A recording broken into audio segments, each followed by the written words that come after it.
नमस्कार दोस्तों, ग्रो हरियाणा में आपका स्वागत है और आप सुन रहे हो ग्रो हरियाणा का daily news bulletin, grow Haryana daily government bulletin. चलिए खबरों की शुरुआत करते हैं। हरियाणा के किसानों के लिए बड़ी रात, बीमा कराने की तारीख बढ़ी। भाई, अगर किसी किसान भाई ने प्रधानमंत्री फसल बीमा योजना के तहत अब तक खरीफ फसलों का बीमा नहीं कराया तो अपनी खरीफ फसलों का बीमा अब भी करा सकते हैं, क्योंकि हरियाणा सरकार ने पंजीकरण की तारीख 18 अगस्त तक बढ़ा दी है। अगर आप ये बीमा कराओ हो तो भविष्य में अगर ओलावृष्टि, भूस्खलन या किसी भी प्राकृतिक आपदा के कारण आपकी फसल नष्ट होती है या नुकसान होता है तो उसमें आपको सरकार आर्थिक सहयोग देगी। तो भैया सरकार की अच्छी स्कीम है किसानों के लिए। तो जो किसान अब तक पंजीकरण नहीं करा पाए, अपने खरीफ की फसलों का पंजीकरण करा ले। हर जिले में बनेगा मॉडल बाल वाटिका। शिक्षा के लिए बड़ी खबर है। हरियाणा सरकार ने 3 से 6 वर्ष के बच्चों के लिए प्रारंभिक शिक्षा को मजबूत करने के लिए बहुत बड़ा फैसला लिया है। सरकार ने फैसला लिया कि हर जिले में एक मॉडल बाल वाटिका विकसित की जाएगी। इन सभी मॉडल बाल वाटिका में राष्ट्रीय शिक्षा नीति 2020 के तहत बच्चों को खेल आधारित आधुनिक शिक्षा भी दी जाएगी और सरकार प्रत्येक जिले को इस योजना के तहत 5 लाख रुपए तक की सहायता देगी। इस पहल का उद्देश्य बच्चों की शुरुआती शिक्षा को अधिक रोचक, गुणवत्तापूर्ण और गतिविधि आधारित बनाना है,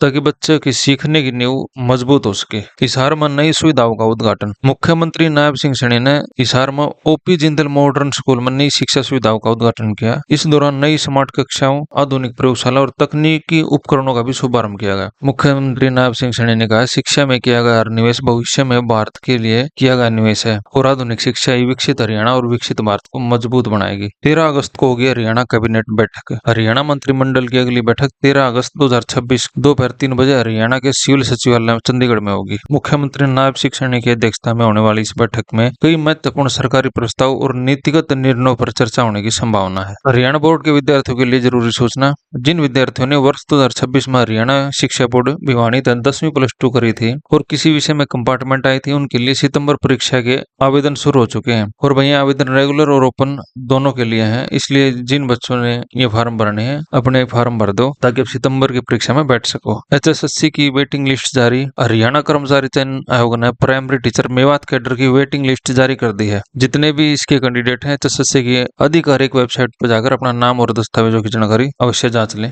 बिजली कर्मचारियों की हड़ताल आज 10 बजे से असर होने की संभावना। हरियाणा के बिजली कर्मचारी और इंजीनियरों ने 11 से 13 अगस्त तक 3 दिन की राज्यव्यापी हड़ताल का ऐलान किया है और कुछ कर्मचारी संगठनों ने बताया है कि आंदोलन की शुरुआत आज से ही हो सकती है और सरकार और कर्मचारी संगठनों के बीच बातचीत लगातार जारी है। सरकार ने हड़ताल वापस लेने की अपील करी है, लेकिन भाई इसका समाधान निकलता नहीं दिख रहा। तो अपने बिजनेस बाहर काट लियो, कभी लेट झटका दे जाए। ITI का रिजल्ट जारी। ITI के छात्रों के लिए बहुत जरूरी सूचना है। ITI ने अपना परिणाम जारी कर दिया है। जिन अभ्यर्थियों ने परीक्षा दी थी, अपना रिजल्ट संबंधित ITI पोर्टल पर जाकर अपना रिजल्ट चेक कर सकते हैं। अगर आपके किसी मित्र या परिवार के सदस्य ने भी परीक्षा दी थी तो उसे ये जानकारी जरूर शेयर करें। भाई, अब करेंगे मौसम की बात। 13 तारीख तक हरियाणा में अलर्ट जारी कर दिया है, क्योंकि आज से 13 तारीख तक हरियाणा में कहीं कहीं किसी किसी क्षेत्र में हैवी बारिश हो सकती है। तो भाई, यह थी मौसम की अपडेट। हरियाणा की करंट अफेयर और हरियाणा की खबरों के लिए चैनल को सब्सक्राइब कर लेना, वीडियो को लाइक और शेयर जरूर करना। जय हिंद, जय हरियाणा।